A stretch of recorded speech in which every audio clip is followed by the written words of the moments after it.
ભરૂચમાં 400 વર્ષ કરતાં વધુ સમયથી ભરાતા કોઠા પાપડીના ઐતિહાસિક મેળામાં કોરોના બાદ ભરાયેલા મેળામાં માનવ મહેરામણ ઉમટ્યું હતું। આ વિસ્તારમાં એક બાજુ હનુમાન મંદિર આવેલું છે તો બીજી તરફ પીર સૈયદ નવાબ સુલતાન બાવાની દરગાહ આવેલી છે। આ બે ધાર્મિક સ્થાનથી વચ્ચે મેળો ભરાય છે, તેમાં હિન્દુ મુસ્લિમ બંને કોમના લોકો દર્શન કરવા આવે છે। ભરૂચની ભીડ ભજન વિસ્તારમાં દર વર્ષે માગસદ મહિનાના દર ગુરુવારે કોઠા પાપડીના નામે ઓળખાતા મેળાનું આયોજન કરવામાં આવે છે। આ મેળામાં એક અનોખું યુદ્ધ થાય છે, જેને કોઠા યુદ્ધ તરીકે ઓળખાય છે। અહીંયા મેળો મહાલવા આવતા શ્રદ્ધાળુઓ સહપરિવાર ટાળું જમણ લેવાની સાથે મંદિર તથા દરગાહમાં ઢેબરા, ચણા તથા ફૂલ ચડાવે છે। ભીડ ભજન હનુમાન મંદિર વિશે જોડાયેલી પ્રાચીન કથા મુજબ વર્ષો પહેલા હનુમાનજી આ વિસ્તારમાં કૂવામાં બિરાજમાન હતા, જે આજે પણ આ સ્થળે હાજર છે।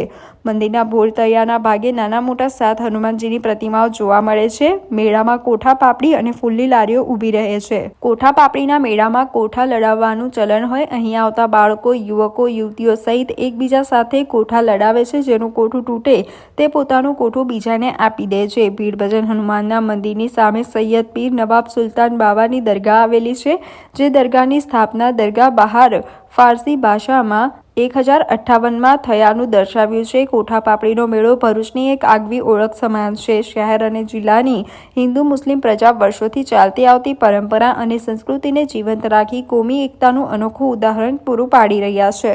अस्सलाम वालेकुम। મારું નામ સૈયદ ઝાકિર મિયાં અબ્દુલ્લા મિયાં છે। હું અહીંનો ગાદી નસીન છું। અહીં ભરૂચ શહેરમાં ભીડભંજન મંદિર અને દરગાહ, અહીં નવાબ સુલતાન દાદાનું દરગાહ છે, સામે હનુમાન દાદાનું મંદિર છે। આ વર્ષો પુરાણું છે, 450-500 વર્ષ જૂનું છે અને અહીં કોમી એકતા રૂપે મેળો ભરાય છે। અહીં હિન્દુ, મુસલમાન બધી જ જ્ઞાતિના લોકો આવે છે। પ્રસાદ તરીકે ઠેપલા ચડાવાય છે અને અહીં ચડાવી ધરાવી પોતાની માનતા રાખે છે અને પ્રસાદી લઈને પછી પોતાના ઘરે જાય છે। બંને કોમો અહીં એકતા રૂપે અહીં જોવા મળે છે। બધી જ કોમના લોકો અહીં આવે છે ને। મારું નામ સંગીતા છે। અમે સુરતથી આવીએ છીએ અને બહુ વર્ષોથી અમે અહીં આવીએ છીએ। અહીંયા ભીડભંજન દાદાનું બહુ જ મહત્ત્વ છે અને અહીંયા દરગાહશ્રીનું બી બહુ મહત્ત્વ છે। અમે બંને જગ્યાએ દર્શન કરીએ છીએ અને અહીંયા હિન્દુ મંદિર અને મુસલમાન દરગાહ બે અહીં મળીને છે સામસામી। એ હિન્દુ મુસલમાનની એકતાનું પ્રતીક છે અને અહીંયા દરેક જણા ખૂબ શ્રદ્ધાથી દર્શન કરવા આવે છે। આમનો બહુ સત છે, બહુ ચમત્કાર છે એમનો અને અમે વર્ષોથી સુરતથી દર્શન કરવા આવીએ છીએ અને અહીંયા દર માગસર મહિનામાં ગુરુવારે કોઠાનો ને એવો મેળો ભરાય છે અને સખત પબ્લિક આવે છે અને એનું મહત્ત્વ પણ પુષ્કળ છે। ભીડભંજન હનુમાનજી મહારાજ કી જય સિયારામ। આપ જે દર્શન કરી રહ્યા છો એ ભીડભંજન હનુમાનજી મહારાજ છે। આ 500 વર્ષ જૂનું મંદિર છે।